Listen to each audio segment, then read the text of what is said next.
Napanood nyo lang. Gotilio Brothers, sa piso e-bike bibigay ko rin sa inyo. Sa mga naghahanap ng 3 gulong na e-trike, pang service sa lugar nyo, or pang sundo sa mga anak mo, marami dito si Aiko. Pati mga pampasada, naku, magugustuhan mo to. Dahil hindi ka na mahihirapang pumadyak or mag-deliver. Usually mga sidecar ng Pinoy, di ba, pinapadyak lang. Pero ito, electric na siya. So, si tatay na nagpapadyak, hindi na mahihirapan. Dahil hindi ka napapawisan kapag ito ang gamit mo. The best nga ito pang regalo sa mga tatay nyo. At kung ganito namang kalaking 3 wheels or 4 wheels ang gusto mo, kasama sa iuwi mo, yung e-bike na piso. Tama, halagang piso lang. Pwede mo pa nga ito ibenta dahil brand new ito para mas makatipid ka. At ang the best pa dito, kapag nag-repair ka, may komisyon ka pang makukuha. Re-refer lang sila ng mga friends, kakilala. Tapos pagdating nila dito, meron silang nakukuhang commission. Oh, narinig nyo yun, guys. Good news sa ating lahat. Pwede pa kayong kumita pala, no? So guys, sa mga naghahanap naman ng mga 3 wheels, sa mga hindi marunong mag-balance,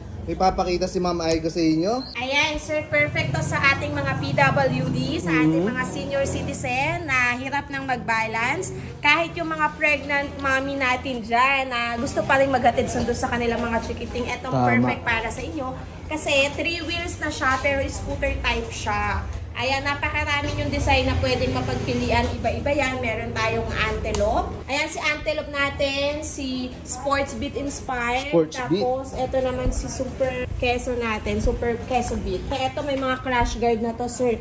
Yung mga 3-wheel scooter type natin, nag-starts lang siya at 30,000. Sa iba, 40 to 45,000 yung makikita. Oo nga. Kasi 3 gulong to, guys, hindi na kayo mahihirapan na i-drive ito. Kaya sa mga beginners, pwede rin to pala, madam, no? Yes, sa mga nagpa-practice pero gusto maangas pa rin sila. Ayan, para 3 silang wheels. nakamotor dito.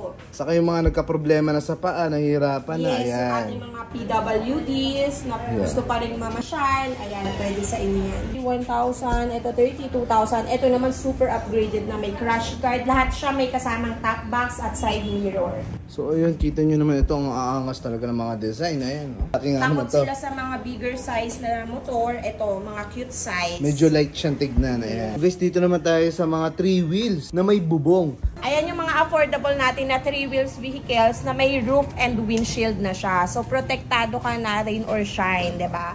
Ayan, automatic na ang wiper niya. 48 volts, 20 amperes na ang kanyang battery. Iba-iba yung watts ng motor niya. Meron tayong 600 watts, 650 watts, depende. At yung mga nakakabit na yan, pwede nyo rin siyang i-upgrade. Depende sa inyo. Kung mas mabigat yung sasakay nyo, mas marami ang isasakay, pwede kayong mag-upgrade kasi available naman lahat sa atin yung mga parts. It starts at 25,000. Makukuha mo na yung ating magandang pang service budget lang. Tapos may roof at windshield na. May free trapal pa yan nakasama. At syempre, may basket na rin sa harap at likod. 3-seater to. Driver, tapos 2 bata. Pagka naman adult, 2 adult kasha. Kesa mag-ano kayo ng mga tricycle, mag-rent kayo ng tricycle. Sila 25,000 lang. May sarili na kayong service. May sarili na kayong service. Ito yung mga the best. Nakikita ko nga ito, pinasusundo sa mga school. Kasi kaya ito i-drive ng mga nanay, ng mga mami. Susundin yung kanilang mga anak. Kayang-kaya ito kasi 3 wheels to. Another 3 wheels na napakaganda. Ayan, ito yung 3 wheels namin na malapad version na talaga. Kung makikita nyo, napakalaki ng windshield niya. Si Prada Electro na naka 60 volts, 20 amperes at 1,000 watts na siya. 1,000 watts. Yes. 4 to 5 seater na yan, napakabongga niyan. Kita nyo naman, aesthetic yung design. Aesthetic color siya. Sir, 63,000 nyo lang to maa-avail dito sa Aiko's Bike Shop at may papiso e-bike pa tayo. Ito guys, sabi ko nga sa inyo, dito lang kayo makakita ng mga piso e-bike na kasama kapag nabili nyo po. Ito yung 3 wheels at 4 wheels nila. May kita nyo yung may mga ganito guys, ayan, naka-indicate, piso e-bike. Mauuwi nyo yung 2 wheels, nakasama nito. Sa halaga 63,000 naman to si Prada Electro. Si YNG model natin, ito naman, mas maliit konti, pero naka 1,200 watts na siya. Naka-disc brake na rin siya. Ang taas ng ground clearance niyan. So, kita nyo naman yung apakan niya, maluluwag ang legroom. Kaya, very comfy siya pag sinakyan. Ground light na yan, may trapal. Trapal? At yung kanyang signal light.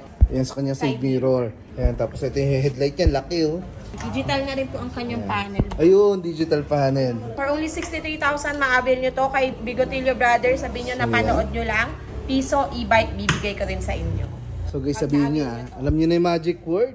Bago kayo pumunta rito, sabihin nyo na napanood nyo lang sa ating page. Ayan yung number po. At sa mga gustong umorder, ayan, pwede rin kayo sa kanilang FB para makita nyo yung mga unit, yung mga itsura ng unit.